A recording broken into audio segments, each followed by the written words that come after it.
Welcome back to the Ed Morrissey Show. Today is Monday, a rare Monday outing for the Ed Morrissey Show. Or actually not so rare. We're going to be doing this about every other Monday from now on. And it's March 22nd, 2021 for anybody who's keeping track. If you don't have a calendar, you've just been updated. Anyway, today we've got a couple things going on here. We're doing our bi-weekly check-in with AJ Kaufman from alphanewsmn.com, where we sometimes take a little closer look at Minnesota issues. But because I am going to be gold bricking tomorrow afternoon, rather than, doing my work, as I should be, Andrew has graciously decided to do Mondays with Andrew rather than Tuesdays with Andrew this week. So Andrew Malcolm's we're gonna have a three-way roundtable for the hour plus whatever, however long it goes, and maybe take some of your questions and comments while we're doing this. But I want to say hi to AJ. Good afternoon, Ed. And hello to Andrew, my longtime co-host for 13 years now. It's a long time, Ed. Long time. You're getting old. I'm not, but you are. Yeah, and don't think I didn't see that little dig at the bottom of your first column at redstate.com. I was going to joke around about this too. We're going to get to the Red State column in just a moment. But you and I, when we do these things, you usually put that Statler and Waldorf or Waldorf and Statler picture up there. I was wondering how we were going to work AJ into that. Yeah. Well, he can be security. There you go. I've played that role a few times in my life. There you go. I have as well from on occasion. But anyway, Andrew has finally joined our sister site, redstate.com, and he's got his first column up there. He's contributed a lot at Hot Air, but now he has found a permanent place and at redstate.com. So we're delighted that he's part of the Town Hall Media Group family. Yeah. And Andrew, you come out swinging here. You ask in your column today, is there something wrong with Joe Biden, and where's the media on this? Yeah, well, I think there is. It's all circumstantial, of course. And, I'm not a doctor, although I did stay at a Holiday Inn last night. But it anecdotally, if you add up, and I couldn't even get in half the incidents that I had, if you add them all up, you'll come away saying, geez, guys, he does strange things. He looks confused. He looks lost. Some people around him act like he's lost, and they act like he needs guidance and care. During the campaign, you saw aides sometimes taking him out of an event, and they're cupping his elbow to steer him, like an old guy who's not sure where he is, steering him out of the place. And the reporters would yell something, and he'd turn and try to answer, and they'd push him along into the car. And it's one thing. Everybody has an old relative or has had one, and many of us have taken care of them. And that's one thing, and you love them, and they took care of you when you were little, and it just goes around. But sometimes they fall down, sometimes they forget names, they act confused about what day it is or where they're going that day. It doesn't matter. But this guy's president of the United States and the leader of the free world. He's got the nuclear launch codes, and I think it's very concerning that this guy is turning to people saying, now, what are we doing here? What do you mean? What are we doing here? They don't have him so much in the Oval Office. They have him at a little with an oversized presidential seal in the East Room. And Kamala Harris is standing in the background in black with her black mask on.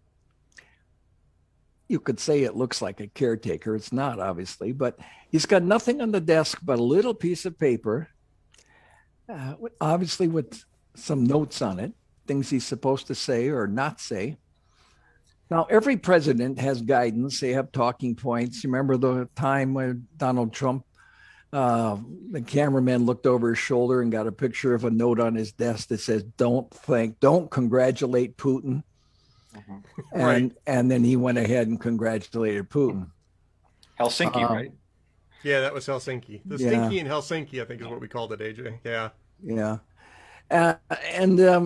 So I think it's very concerning. And the actions of his people indicate that they're trying to cover something up. Well, you know, a lot of things, whether you're talking about Watergate or the New York nursing home, the actual crime gets overshadowed by the cover up. And that turns out to be the bigger story and the bigger scandal. So we'll see Thursday night. Obviously, he's going to be, I don't know whether he's doctored up or not, but he's going to be prepared. He's probably preparing all week long for the questions. These presidential news conferences are very carefully stage managed. You know, Ari Fleischer. Of course, yeah. Yeah. George W. Bush, Ari Fleischer would give him a note and it would say, don't call on anybody over on the right. And so he put the guys over there who were going to ask antagonistic questions. And, you know, nobody knew anything about it, except you could guess. And the reporters who become friendly with the press secretary, they get to plant their questions and to phrase it the way they want. And if it sounds good to the administration and the president wants to talk about it, they'll call on them. I guess Peter Doocy is giving them some hard times at the daily briefing and asking when is Biden going to go to the border and so on.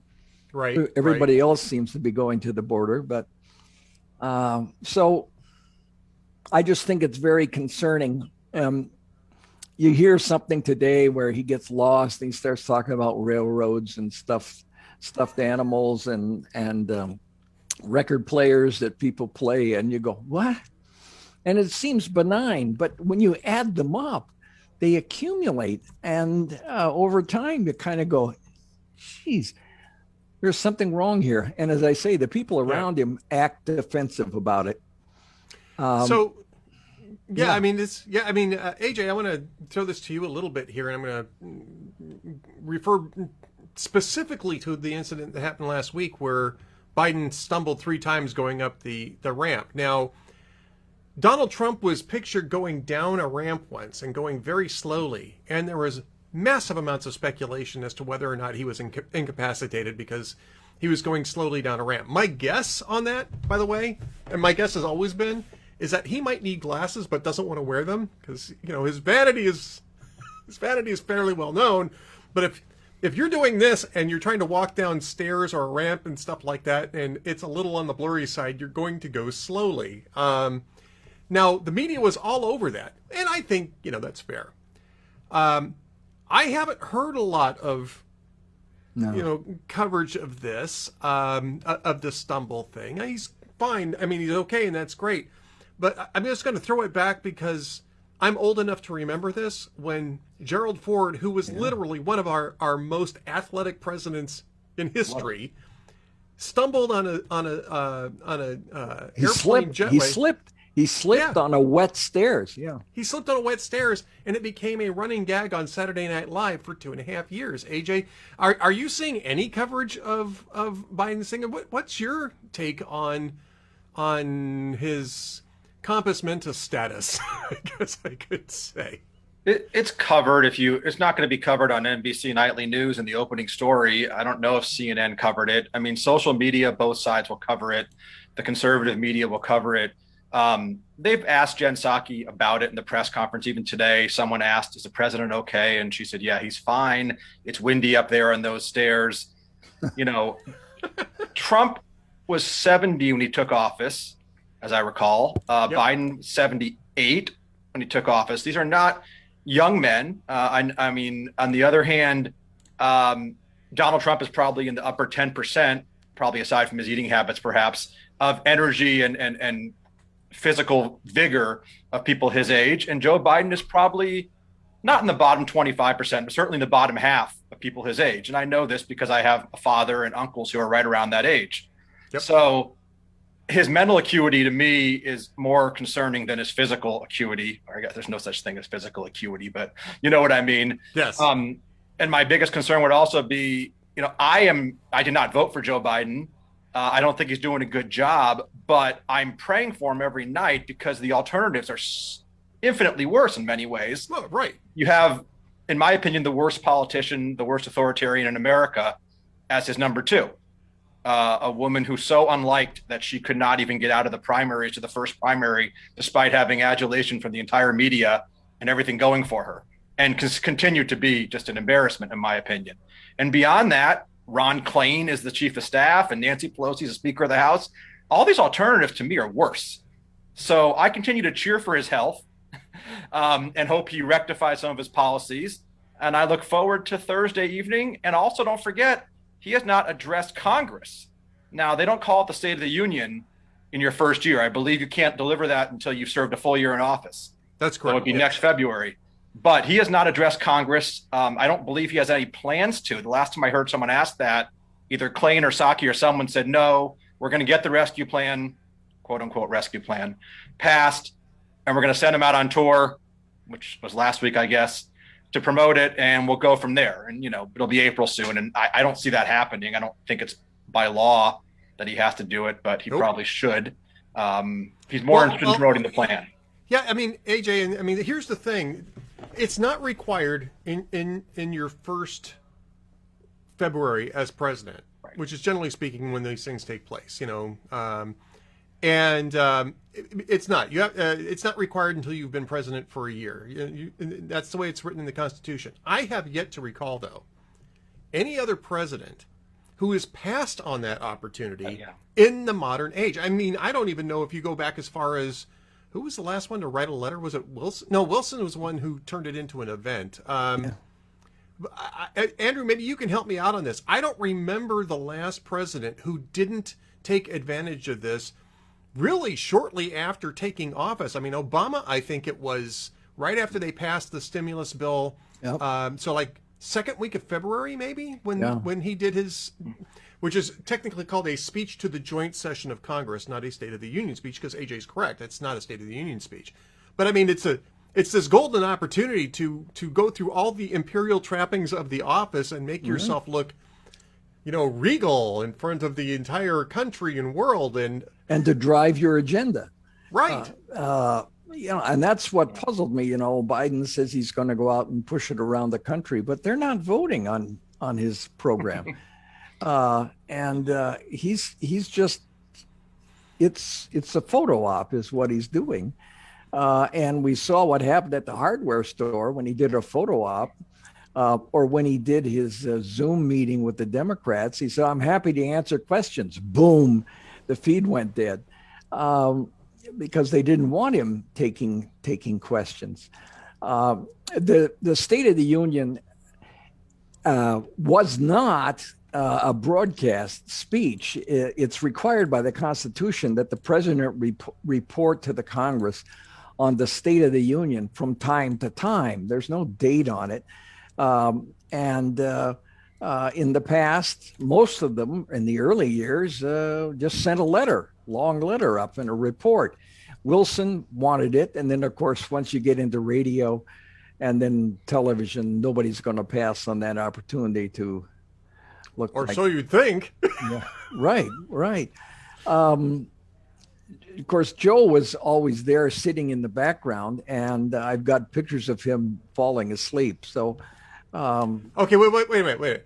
Who among us has not fallen asleep on a State of the Union address? I mean, on national television, I haven't. Yeah, no, I wasn't on national television, but certainly at home, I fell asleep on those things. Yeah. Oh, yeah. Sure. Yeah. Well, and even for a healthy person, I guess Clinton has had the longest speech, as I recall, was something like 86 minutes or something. But 80 minutes is a long time for anybody to stand up in the lights. Of course, they have teleprompters. Joe has had considerable problems with teleprompters. That's one of the things I went into in the column. And not seeming to know where he is, because you see him on camera saying, no, back it up, back it up, back it up. So it's just now teleprompters are there since 1952 for everybody to think he's sincerely from the heart talking to me, and he knows this stuff inside out, when in fact he's looking through a clear plexiglass. My favorite story about modern day teleprompters was Sarah Palin, and not a lot of people know. Yeah. Yeah. I know about it. The teleprompter went out, right? Yeah. The teleprompter got delayed for about 10 minutes early in her speech. So she is saying the speech while she's seeing words that she's already said. Well, it's like, I don't know how people do that. I don't know how she did it. But the truth, I talked to the speechwriter after, she knew her speech so well that she could ignore the teleprompter and keep going on her speech, what she knew she wanted to say, until the teleprompter caught up. And if you look at the YouTube video of her 2008 acceptance speech, you can't tell there was a glitch. Nope. And to me, that's a real professional. She pulled some stuff off as governor. I'd love to watch her. I mean, it's like upsetting the Chicago political machine when she ousted Lisa Murkowski's dad. I mean, that was just amazing. But so Joe's had problems with teleprompters, and I don't know if it's a vision thing or what. But you notice when he started up those steps, he was really bouncing and he aggressively taking to it. Don't forget, too, that he was one of the ones that poked fun at Donald Trump for moving slowly down the ramp. Yeah, exactly. He's also supposed to, I heard from Secret Service that he didn't mind swimming buck naked in his pool in Delaware, even if there was a female agent there. But he did rent his cottage. He has another house on his property, and he rented it to the Secret Service for $13,500 a year. Well, there you go. There you go. You got to make some money out of that. Got to make the money. Yeah. All right, let's shift gears here. By the way, all of this is covered in Andrew's fabulous first column for redstate.com. It's linked in the show post, so be sure to go check that out. It's going to stay on Biden, but let's talk about the border crisis. And Andrew and I think AJ both alluded to it. I'm going to go to AJ first with this one. This is, I think, one of the most avoidable public policy disasters that I have seen in quite a long time. This is something that even Democrats were warning Biden about making too many changes at once coming into office. Now we've got a border crisis really on a scale that hasn't been seen before. These are record numbers of people that are trying to flood across the border. You've got, capacity filling up and overflowing. Do you think, and I kind of hinted at this earlier today, do you think that this was something that they were sort of counting on, but it just came on so fast that it didn't, that it overwhelmed them? Or is this just simply flat out incompetence and failing to understand how incentives work? It's hard to imagine they couldn't see it coming. I know that people on the left try to see themselves as being so humane and tolerant, and that's all well and good. And I think all of us feel, especially for the children in the situation they're in, as we did 3 or 4 years ago when the press was irate, and now not so much because they're being denied access in some respects to being able to see what's going on and be irate. Although there are some photos on Axios this morning that I think you linked to it, Ed, at Hot Air, that was it Cuellar, the Democrat rep from the southern border, had taken. And notice the Democrats that represent the southern border districts are concerned. You're not going to find the same concern, I suppose, from a Democrat in Seattle or San Francisco or Minneapolis, or Chicago. And that's telling because they're a lot closer to it, the folks that are down by the border. And I would trust them over others. And then just as an aside, the fact the president hasn't gone down there yet is getting close to being rather appalling, because it's all about appearance, and you have to go down there and see what's going on, even if it's for an hour. He's able to go to Atlanta to talk about racism where it probably didn't exist last week, and we maybe can get into that later. But he can't go to the border, and maybe there's a reason for that. I mean, enforcing the law is not a gray area. It's not difficult. You know, they seem to not be able to give answers other than the border is closed, or maybe it is, maybe it's not. Come later, come now, come in a year. You know, Trump, of course, the blame usually is passed to Trump. If you saw Mayorkas on the Sunday shows yesterday, particularly on Chris Wallace, Fox News Sunday, wow. I mean, that was one of the most egregious interviews I've seen. I mean, Wallace did a good job, but his answers were just ridiculously awful and robotic. So yeah, when you create a system that incentivizes people to come across the border and then are going to be released into the country, people are going to come, and they're going to tell their friends to come, and they might get hotels out of it, and they might have to come back for a court case in 2 years that most of them don't come back. There's no remain in Mexico policy anymore, and asylum seekers can stay here until their case is heard. So it's no surprise that we're up at 100,000 in February and well over 100,000 this month by the time it's over. So that's kind of my long way of answering the question. I'm sure they saw it coming, but I think sometimes they're a little bit utopian and naive to believe that people aren't going to come here just because the new president promised to be more lax on the border.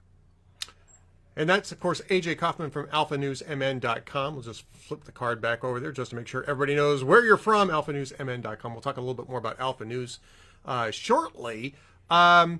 You know, the border security issue, though, Andrew, I'm going to send this back over to Andrew. I mean, this was really the first thing that Biden said he was going to do, right? I mean, it was, I mean, unlike some of the other the first thing, every president does this. I don't mean to pick on Biden specifically, but every president will spend the whole campaign on my first day in office, I'm going to do, you know, everything on my agenda. And then when you get the end of the first day, you find out, well, they went to the parties. Well, he did a lot in his first day with the executive orders, though. He did. He did. He did. And immigration was one of them. I think immigration, there was like 3 or 4 EOs. Remain in Mexico, yeah. Stone, of course. Stop the Remain in Mexico thing. And now we have a crisis, and AJ brought this up, but because you have spent, you know, more than 50 years in media, which is surprising because you're only 38. As your I know. Red State. Surprisingly young. You are surprisingly young for a man who's had more than 50 years in media. I am now starting to see some pushback from media outlets saying we need to get into these border facilities. We should be allowed to report on what's going on there. You've got the administration insisting that this stuff is classified, which is nonsense. It's not classified at all. Are you seeing the press start to maybe get a potentially, maybe this is the end of what we expected to be a very long media honeymoon for the Biden administration? Or do you think that this is just the first little tiff over the room service that all honeymoons inevitably include?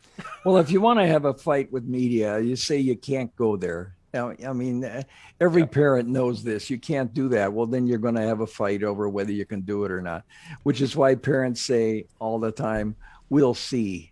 Yeah, I'll think about it. Let me think about it. Or they, you know, one thing I learned as a young parent was if you announce, okay, we're out of the swimming pool, we're going up to the room now, there was a big scene. If you said in 5 minutes we're going up to the room, that was fine. And it's the same time frame. So, you want to have a fight with the media. You say they can't do something, and then they want to do it. It's like spoiled children. And they are in many ways spoiled. They've been coddled by presidents who wanted to suck up to them. Including this one. And exactly. And they were relieved, I think, initially that they're not getting attacked all the time by Trump. But the fact of the matter is, they're not getting attacked, but they're not getting access. Remember, Biden was the head of the transparency czar for Barack Obama. I remember writing a story. I forgot about that. Yeah. I forgot about that, Andrew. Yeah. And I remember writing, I remember writing a story when he had the first meeting with the government officials about being transparent, and he closed it. And this is Yes. how tone deaf Joe Biden is, and he's been that way on many issues. Now I think it's not so much tone deaf as deaf. You know, I mean, I'm not sure he's aware of it all. What all's going on. So I don't think there's going to be a big flare up. The media will grump and grumble as they have been about the news conference. And you give them something, you say, well, okay, he's going to go down there in the spring. And then that'll shut everybody up for a while. And then spring comes and there's some crisis and you don't get around to doing it until summer. So, no, I don't think there's any kind of a major flare up. I don't think the media is going to push him on hardly anything. What do you think that the next step is going to be? AJ, I'll go to AJ. What do you think the next step is going to be in this border crisis? Because, I mean, you saw the Sunday shows. Right now, it's still sort of, well, we're just going to keep doing what we're doing, but we're just going to say, no, the border's closed. You know, yeah. We're advertising on Facebook. Right. Yeah. And on KNBC San Salvador, I believe, you know. Yeah. So, but I mean, do you see any other moves going on here to resolve this? Because it's really becoming a political liability for the White House right off the bat. I mean, Republicans, if you read the mainstream media, Republicans are seizing all over the place. AJ, seizing, pouncing, and seizing. Get it right. There was supposed to be a shift. There was supposed to be a shift that was occurring. I read about last week in tone and a more aggressive message, and that caught people's attention, even though it should have been the stance from the beginning, right? Right. But with these conflicting statements, you know, I think I wrote this today. Will the actual policies match the shift? And if not, the rush to the border is going to continue, especially for the unaccompanied minors. And that's what's unfortunate, because no one wants to see unaccompanied children, especially under 12, you know, alone in a country, even if they are being taken care of well, and that's of course debatable. I don't know. I think the Biden administration right now, their plan is to just spend a lot of money. You know, we need funding, and that may be true because of the situation that they've caused to occur. Pursue changes, whatever that means, with Mexico and Central America, but not the Remain in Mexico policy that I think was pretty effective by the Trump administration. And hopefully not continue to deny media access, but they'll try to do it as long as they can until the press becomes so indignant that they can't handle it any longer. Don't forget, a lot of these people in the press want to get jobs in the Biden administration at some point. A lot of the people that work in the communications team for Biden were in the press corps during the Obama or Trump administration. So there'll be a few that'll challenge, not just on Fox News, but a few, but not many. Maybe some of the foreign press will, but and he'll continue to blame the Trump administration. That's for sure, which is interesting because, you know, I've been a critic of the Trump administration on certain issues, but not on the border. I think they did a darn good job on the border, all things considered. And they'll continue to spin. And you know, Jen Psaki is not, in my opinion, not very articulate. I don't just say that because she's a Democrat spokeswoman. I remember Obama had a couple spokespeople who were better than others. She's not very good at her job. And that's unfortunate because, you know, she's just not very convincible and articulate. And of course, I would say honest, but obviously spokespeople aren't going to always be honest. We know that. But it's unfortunate that she has this job because she wasn't very good at state either before this, during the Obama administration. Well, and Andrew, let's go back to you on this. I mean, there is a really good point to be made here that a lot of these guys are going to be looking for jobs in the Biden administration. Certainly, a whole lot more of them see career paths in front of them that didn't exist during the Trump administration and won't exist in whatever Republican administration comes next. So, we should just talk about this for a minute because you know this better than anybody. What is the value of going from White House press correspondent to working in the White House? You know, at the back end of that, I mean, you have certainly opportunities to write books, which is, I think, Yeah. not a bad thing. But I mean, that's a fairly, in anybody's administration, that's a fairly good career path, is it not? To go from media to an administration and back out again. First of all, if you're going to get $90 million to put illegal immigrants into hotels, I think you ought to spend some of that on National Guard troops so they're not sleeping on the floor of the garage. Ooh, good point. Or homeless veterans too.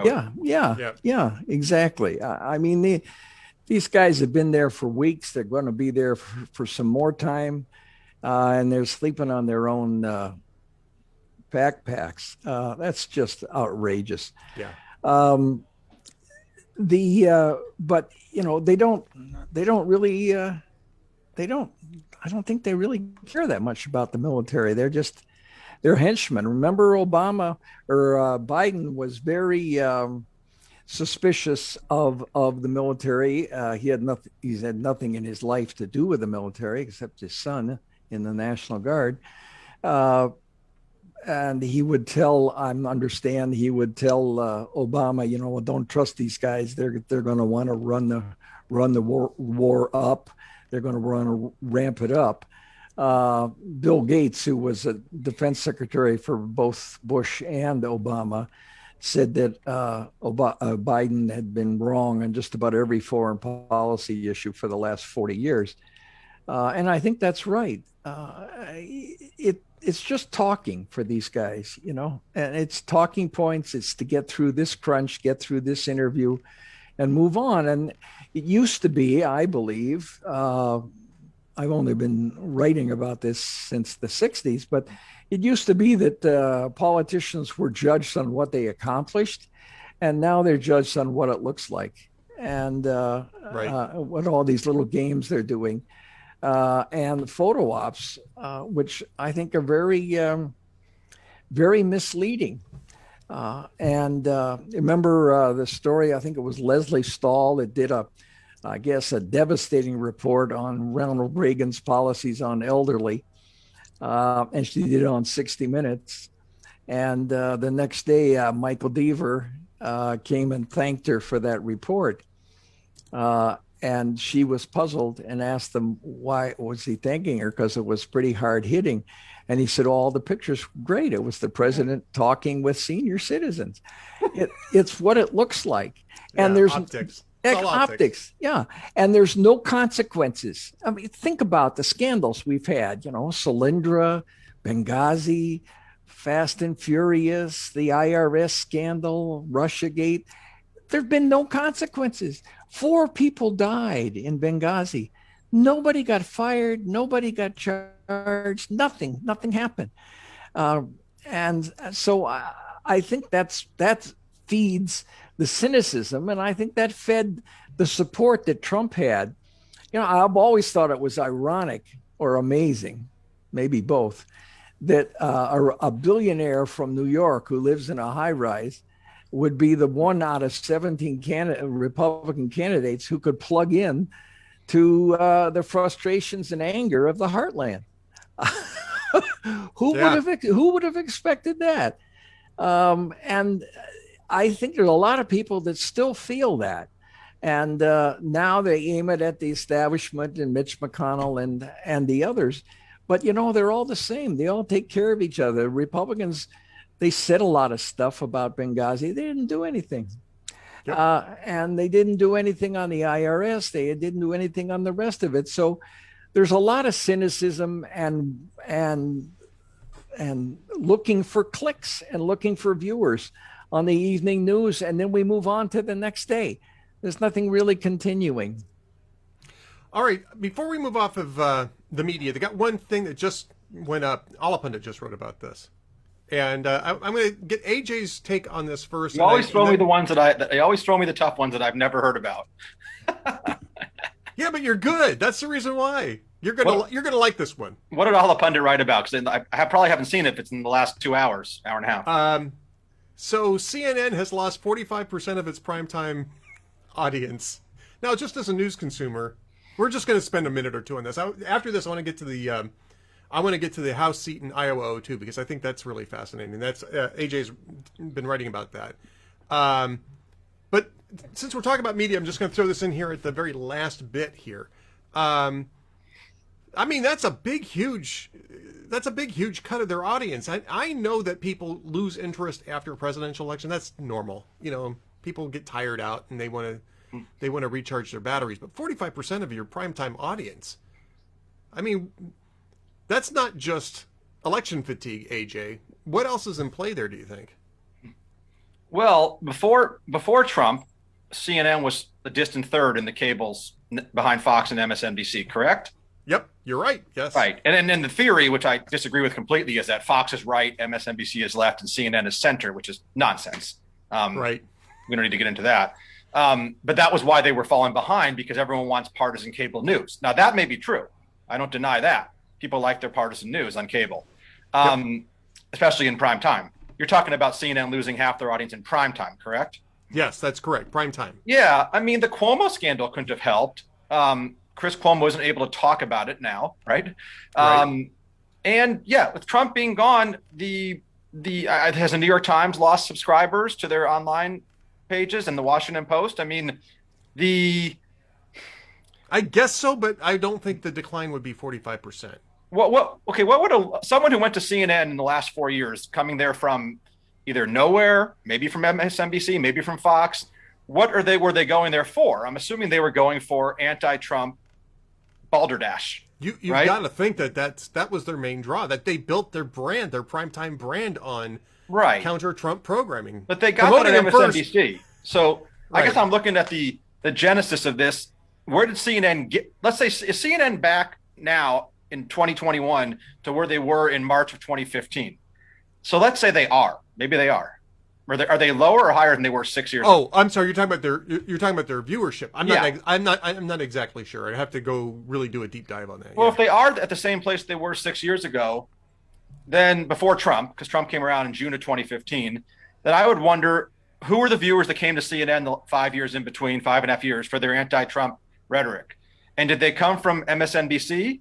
Probably not, because they can get that on MSNBC. Did they come from Fox? Maybe a few of the Never Trump crowd. Did they come from not watching news to watching CNN for anti-Trump? I would say yes. Those people probably aren't overly political. They probably aren't pro or anti-Biden. They probably still dislike Trump. They probably don't hate Republicans too much. And they probably went back to mowing the lawn or shoveling the snow. Yeah, there you go. See, that's the reason why I went to you first, AJ, because I knew you'd have a smart take on this. Just off the top of my head, I have no idea. You're quick, man. You're quick. All right, Andrew, your take on this, then we'll get to House Democrats suddenly discovering that election results can be challenged in Iowa. I think the traffic it bottomed out because you can't be anti-Trump anymore. You can dislike him, but he's gone. He's not an issue anymore. And you remember about, 65 or 70% of Democrats who were polled before the election said they weren't voting for Biden. They were voting against Trump. And so so now you get a president who's kind of a slump. I mean, he's the other guy, Brand X. And so you get him. You didn't pay too much attention to what he was doing or what he was not doing, which was campaigning. And he sort of skated in. And so you're stuck with it. So who are you going to bash if you don't want to bash the guy that basically you were supporting? People, I've got a friend who does talk radio in LA, and they get, I didn't know this, but the radio, they get their ratings, and you can actually see it when they get them. You can actually see it on the graph. So they watch their ratings tied to the audio of the radio. And he said, as soon as he stops attacking someone and says, let's talk about a good piece of news, the viewers tune out. They switch and they go over to 80s rock. They want to fight. And they had a fight with Trump, and Trump loved it because he got all the attention. He certainly controlled the media agenda. And now they say he's getting back on social media in a couple of months with his own device of some kind. Yeah. So that'll be interesting to see. There's a lot of people who still like him, a lot of people who maybe don't like the personality, but they like a lot what he did. Yep. There's a lot of policies that Donald Trump did that are available to like. All right. Like not having another war. Like not having another war, or actually having a border that is actually secure. Yeah. Those types of things. All right. And delivering the end of ISIS as he promised. True. Yeah. All right. Let's go to Iowa, where AJ has been watching the Iowa's second CD. None of us are in Iowa, by the way. I just want everybody to know none of us are actually in Iowa. You're closer to Iowa than I am. You're what, about 108 miles as the crow flies or so? I am 108 miles from Iowa. That's exactly correct. So I guess I'm the Iowa guy here, but we're going to go to you first, AJ, about the Miller Meeks election by 6 votes. Marionette Miller Meeks won her Iowa 2 House seat by 6 votes. There was all sorts of challenges, right? Recounts. There were recounts. There were audits and everything else. And finally, the election was certified in Miller Meeks' favor by 6 votes. Now, Rita, oh goodness, I don't remember her last name now. Hart. Rita Hart could have gone to court to challenge the certification. I mean, that's certainly a legitimate method of challenging, although one that Democrats didn't particularly like when Donald Trump was doing it. Instead, she's just gone to the House and said, I want you to just invalidate this election and seat me instead of Miller Meeks. I am hard pressed to understand how you can argue, election results are what they are, and you can't just invalidate election results by fiat. And at the same time, House Democrats are, apparently a majority of them at least, are thinking about doing just that here in Iowa too. What's going on here? Well, I wrote a column, I think it ran Saturday morning. Which I linked in the show post, by the way. So people who are watching, just click over on the link. Yep. It's one of those things where it's hard to believe. It's here we are in the final week of March. And, I'm sure Rita Hart's going to run against, I'm just going to say Meeks, because the name is very difficult, Marionette Miller Meeks. She's an ophthalmologist. She was a retired Army lieutenant colonel. She's an impressive lady, but I'm just going to call her Meeks. That's fine. 4.5 months since the election, and Rita Hart, I'm sure, going to run against her next year. She could probably start her campaign right now, or certainly in the fall. This is really for a seat that, she can run, that is going to be up for grabs every 2 years. Historically, this seat southeastern Iowa is a 50-50 area. You've got a mix of big cities that are liberal, college towns like Iowa City, and farmland. So Democrats held it for a while, Republicans then held it. It's going to be close every time. This is bizarre. She is going to the House. The House does reserve the right to seat whomever it deems the winner, but that's really unusual. I think it's only happened once in my lifetime and in the past 40-something years, and that was in Indiana back about 35 years ago. So we don't want to go back to the days. I think Karl Rove was talking about it, the Gilded Age, where Congress would just seat whoever they wanted. They'd say, "Oh, who cares what the people voted?" and they just seat whoever they wanted. That's probably not a good thing, and that's been gone for 100 years. But she's not happy with the recounts. All of a sudden, she went to the House. They had a hearing about 2 weeks ago, and she said to, was it Zoe Lofgren from California, good friend of Pelosi's, by the way, doesn't hurt, who's the chair of what's the committee called? The House Administration Committee. Yes. And she said, I'd like you to look into this.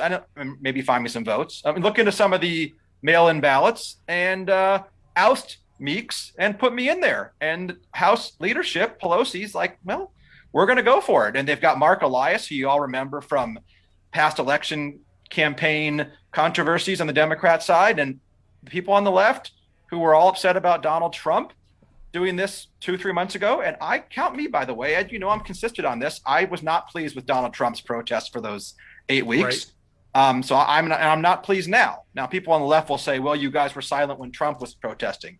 Yeah, I wasn't silent. Right. I wasn't silent. I was writing that the election was over. And you were, but they're going to point out people in the media and some Republican congressmen and senators who were 100% on board with Trump, and that's fine. That's their choice. And now they're 100% angry about what's going on in Iowa. So that is a little inconsistent, although the situations are not exactly the same. Look, I think we should accept the results of what happened. Let the 400,000 voters have their say. They went through the courts. They went through bipartisan committees. And what's most troubling about this is what I wrote about, and I want to get the quote correct because I listened to the quote like 3 times on one of the podcasts last week. Josh Holmes, who you've seen on Fox News, maybe he worked for McConnell. He's on the Ruthless podcast, which is an interesting podcast twice a week. And he said, Democrats want the power to invalidate elections held at the state level and federalize elections. This is why the first bill introduced by a unified Democratic government this year was H.R. 1, which is all about trying to congeal power for themselves. It's about changing the election laws to make it impossible, his words, for Republicans to compete. I think there's a good point behind that. H.R. 1's a terrible bill, by the way. You had a piece, I think you linked a piece on Hot Air today to a Daily Beast writer, who I'm sure is not a conservative, who said it's an effing bad bill. I believe she used the full 4 or 7 letter word on that. And she basically is an electoral, well, she had an interesting title. She was someone who'd studied elections, a reporter focused on the electoral process. And she said, there's some good goals in this bill, like securing voting rights, quote unquote, and reforming redistricting. But really, it's unworkable and unconstitutional and had no consultation with the election administrators. And it's just a terrible bill. So anyway, getting back to Iowa, 6 votes. Sure, it's close. But the challenges were all denied. The election was upheld. She was sworn in. She's doing her job. She was down at the border last week. I'm talking about Meeks now. And, I think everything was adjudicated. And they're taking power away from the people and giving it to Nancy in D.C. So, Andrew, I want to bring you in on this now. First off, we've talked a little bit about the hypocrisy of this, especially with H.R. 1, them pushing H.R. 1 and all these election reforms. But the other part of this is, what the hell do they gain by adding 1 seat here, by flipping 1 seat in this fashion? I mean, they've got a 9-vote majority now. They'll have a 10-vote majority if this actually succeeds.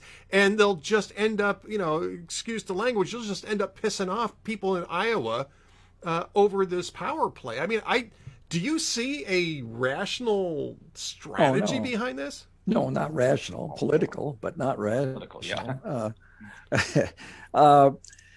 It's a blood sport. It has been in Chicago for a long time. Politics, people want to get what they want. If they don't get it, they're angry. We've seen that the last 4 years. Let's get Trump.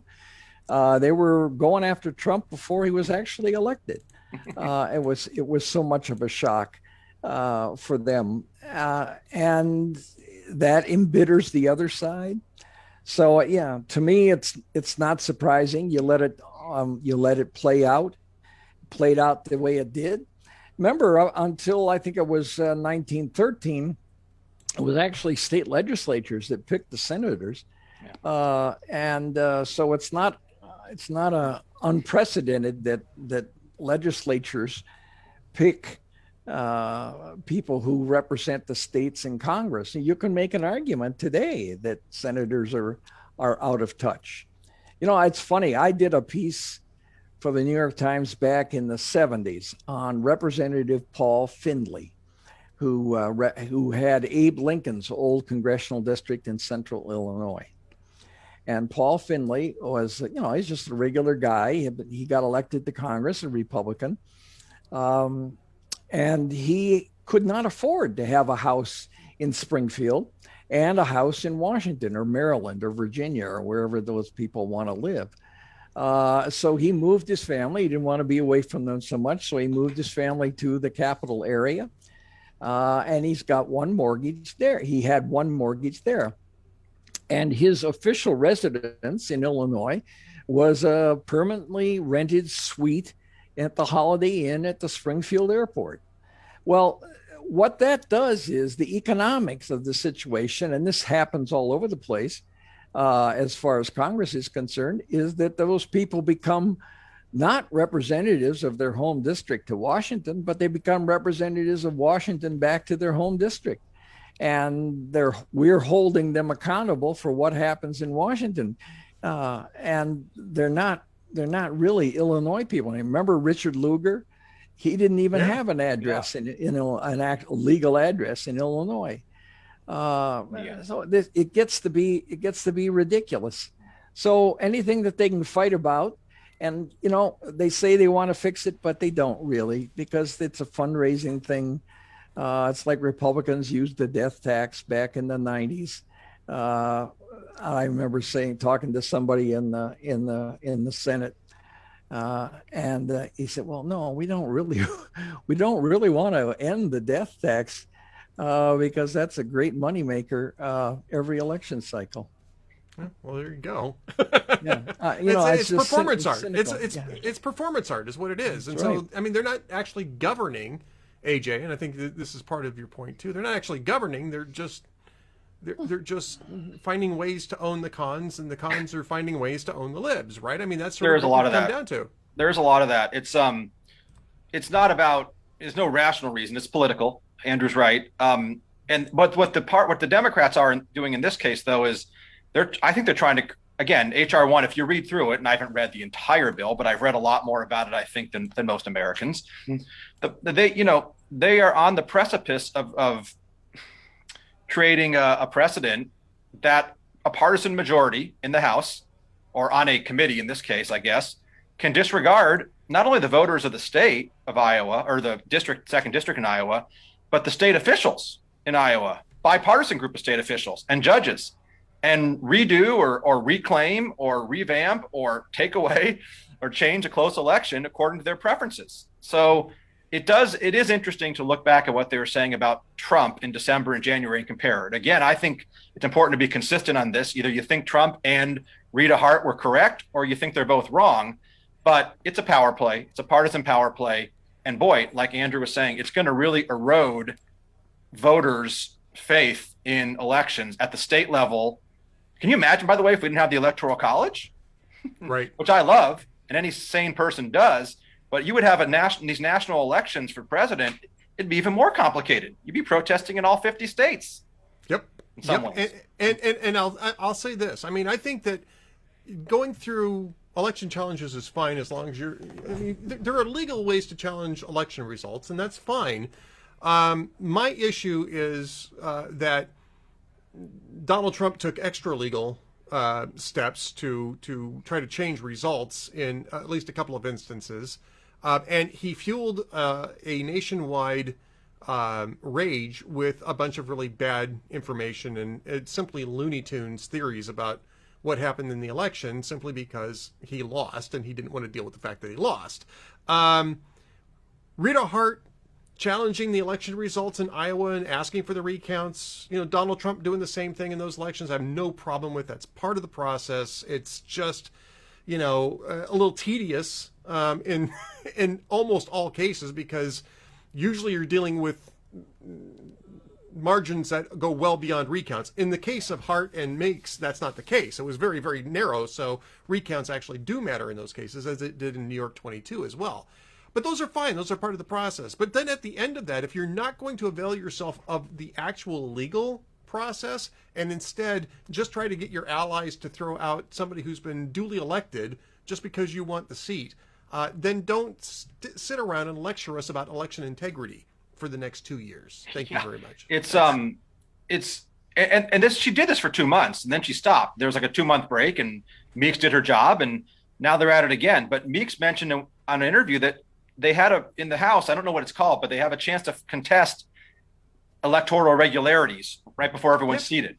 And no one did. Not Ilhan Omar, not AOC, not any of the radicals, no one. Every Democrat voted the elections were valid and efficient, and everyone was seated, and Meeks was sworn in, and that should have been that. And that was January 3rd. So that's a long time. It's absurd. Should have been the end of it. All right. Last comment, or last subject, I think, for both of you guys, is something that AJ wrote. But I'm going to start with Andrew on this one because I went to AJ first the last time. Biden's cabinet picks. Most of them have been at least fielded in the Senate. What is it, about half of them, I think, have been confirmed at this point in time? More than half. More than half. Yeah, more than half. Almost all of them. Well, and that's to be expected. Normally that's the way that works. But Andrew, I know how AJ is going to answer this because I read his column. You magnificent guy. I've read your book. I've read your book yet. Coming soon. Coming soon. Andrew, how do you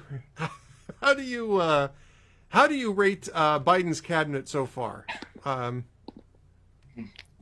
know that's a really leading question, but I want to get your input on where you think the cabinet sits and the types of choices that Biden made. What does it say about what we're going to see for the next couple of years? I was falling asleep, Ed. Well,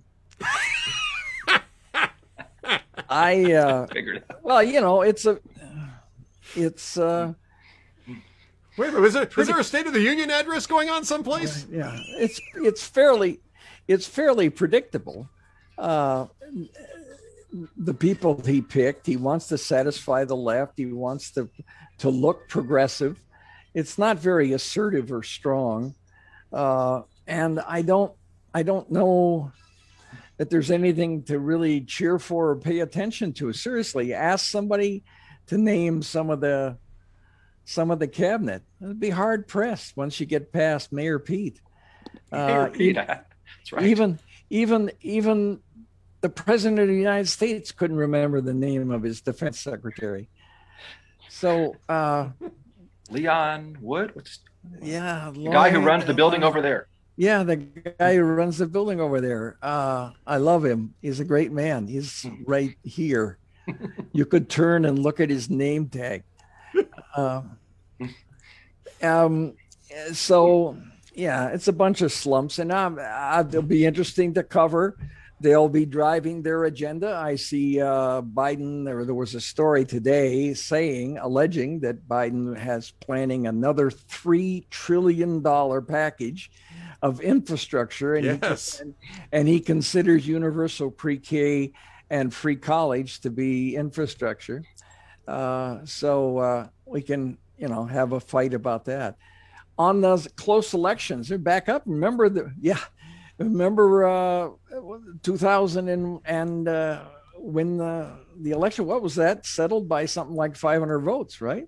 Right, in Florida, yeah. And if that doesn't drive home the importance, everybody says it, but of individual votes, boy, I don't know what is. I don't know that many people care, but judging by, was it only 2/3 of Americans in a record turnout, only 2/3 show up to vote? Yep. I mean, I can't fathom that. I'm sorry, I just can't. I've covered dictatorships where people said, "Oh, gee, I'd love to be able to vote." Mm-hmm. And then we have people here is like, "Oh no, I'm going to get a Starbucks instead. I don't want to." And we make it so easy for them too. I mean, there's not to get into a long-winded thing, but voting's never been easier. Never. It's so easy. Well, I registered to vote here in Tennessee, and I said, "We need any identification?" No.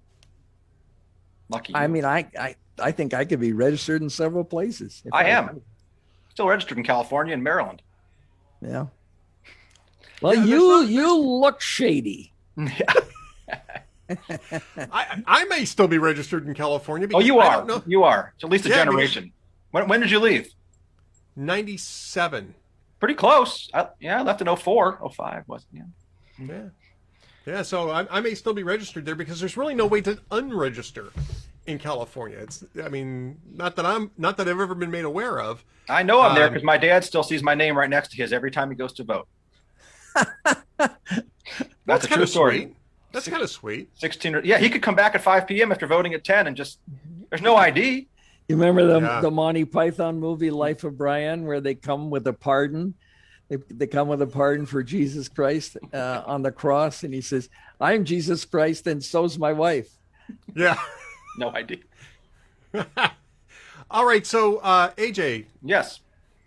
Let us have it now. What is your overall assessment of Biden's cabinet thus far? And you identify a couple that are just really. I try to be fair. I try to be fair here. He's a Democrat. I expect him to pick liberal Democrats. So I don't have a problem with Anthony Blinken at State. I don't have a problem with Janet Yellen at Treasury. I don't have a problem with the guy who runs the building over there, General Austin. These are expect him to pick liberal Democrats. I don't agree with those people on a lot, but that's fine. When he gets into picking people specifically based on skin color or gender, that's a problem. Now, of course, you could be absolutely qualified to do your job. Donald Trump had many women, many minorities in his cabinet. Ben Carson, Elaine Chao, Betsy DeVos. I think they all did a pretty good job. But Javier Becerra was a terrible pick. No experience in healthcare, domineering, kind of authoritarian. You can read my article at alphanewsmn.com. Just a bad choice. And he got through because he got 50 votes. Joe Manchin said, you know, I know we don't agree on a lot, but I'm going to give him a chance because he'll work hard for those people in West Virginia. Javier Becerra wouldn't be caught dead in West Virginia, Joe. Okay. I mean, let's be honest. He's an urban Los Angeles leftist. The lady he put at the interior, I think, is the more underrated one people aren't talking about. This Deb Haaland, who's a congresswoman from Albuquerque, whose father hails from Minnesota, a small town not far from where I am. But he's a white dude, but she identifies as Native American indigenous through her mother. And she's a borderline communist. I mean, she's an environmental radical. She's never met a pipeline she doesn't want to protest. And it's funny because New Mexico actually benefits a lot in their economy from oil. You know, they get they produce nearly 50 or 60% of all the oil in federal lands and receive billions of dollars from the production. But she represents urban Albuquerque, so she's not concerned with that. And she should not have been confirmed, but she got, I think it was like 50 or 51 also. So this all, and again, there's other cabinet members I could pick and choose at, but I think overall those two bother me the most. What's sad is what happened is this only happened because of Georgia. And I don't want to get into a whole retrospective on why this happened, but if we had just held one of those seats or both, we could have stopped at least those two and probably a few others. But in my opinion, you know, it may not be popular amongst people who are listening to this. Donald Trump can keep his mouth shut for 60 days. And he kept talking and talking and talking about stolen elections. And I went to Georgia and covered it. I was there for 4 days before the election. And everyone I talked to, I went to mostly Republican rallies. They said, I don't know if I'm going to vote because, you know, I don't trust Raffensperger or Kemp and, you know, the elections are. And that was in northern Georgia, in the most conservative part of the state. And we know that like 25% turnout was down like 25% in January from November. And that probably cost Loeffler and Perdue their elections to these two really radical left-wing senators who they'd be left in California and New York, and certainly in Georgia, which is a historically red state and at purple at best. These elections shouldn't have been close, much less Democrats winning. So again, that's why they can get some radicals through with 50 votes. It's really unfortunate. Well, that and Harry Reid.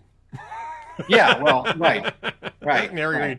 So it brings us back to the filibuster. All right, we should probably start to wrap things up here a bit, but let's start with AJ. Tell us a little bit about Alpha News MN. You just mentioned that you were out there in Georgia and doing some work out there. Alpha News does a lot of first-person reporting here in Minnesota as well, and I think in the general upper Midwest region. Tell us a little bit about Alpha News and what alphanewsmn.com and what they're doing. Well, we do a lot of local reporting, and with the Chauvin trial going on, there's a lot of on-the-ground reporting about what's going on, both within the trial and around the city with the people that are, you know, involved in protesting and eventually, hopefully not, but maybe rioting, and what's going on with crime in the city in Minneapolis for the past year, and what's going on with COVID.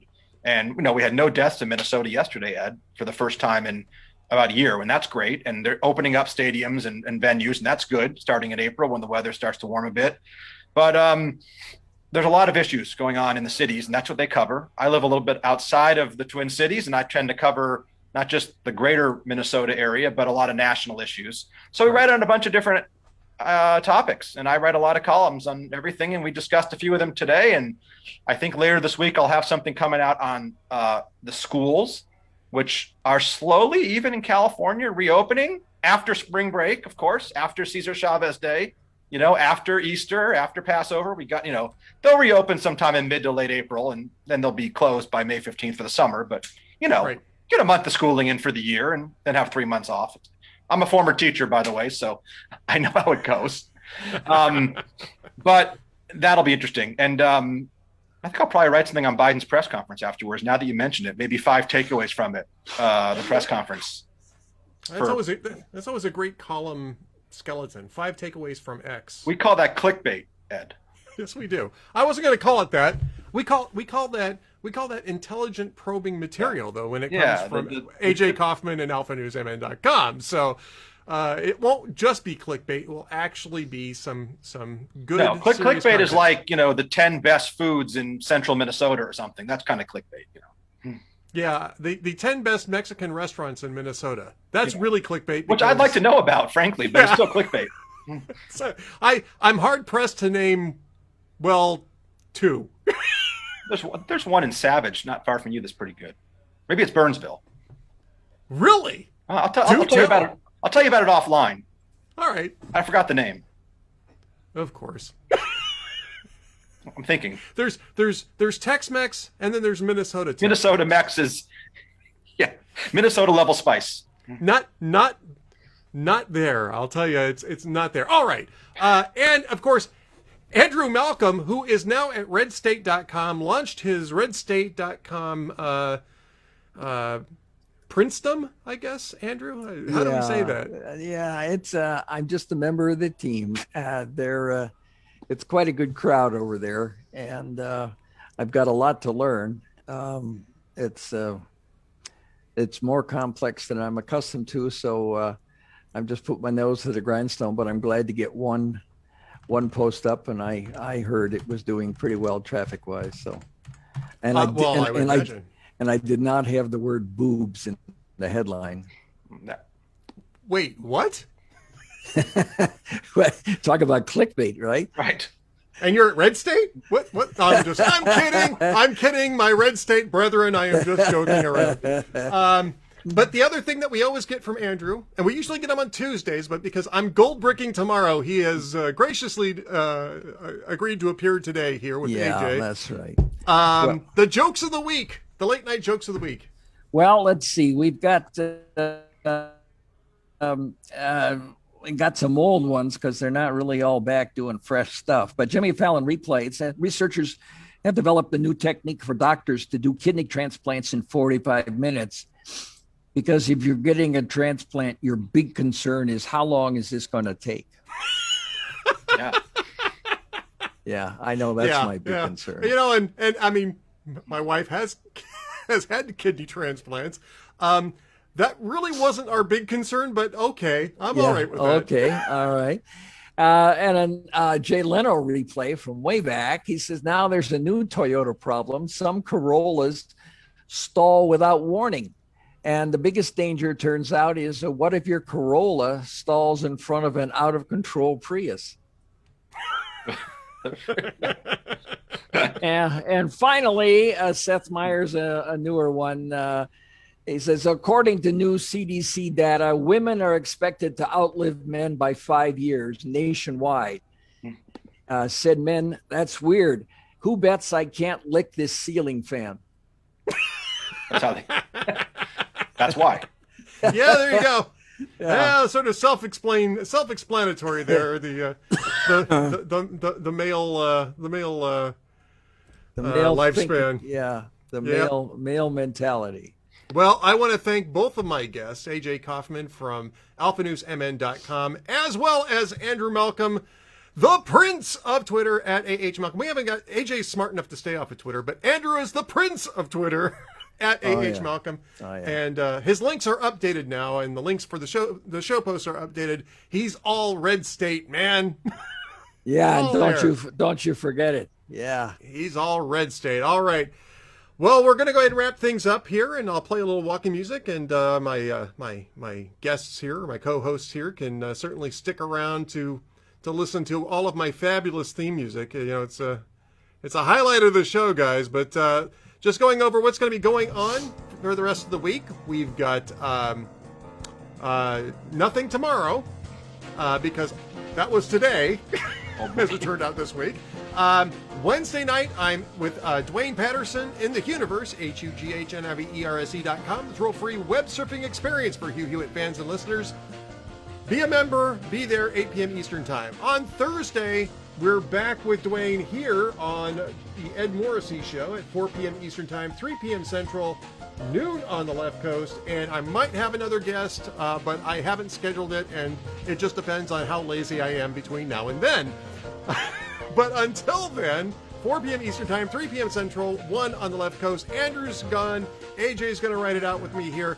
Have yourselves a great afternoon, folks, and don't miss a minute of the Ed Morrissey Show. We'll see you later. Thank you. Thanks, AJ.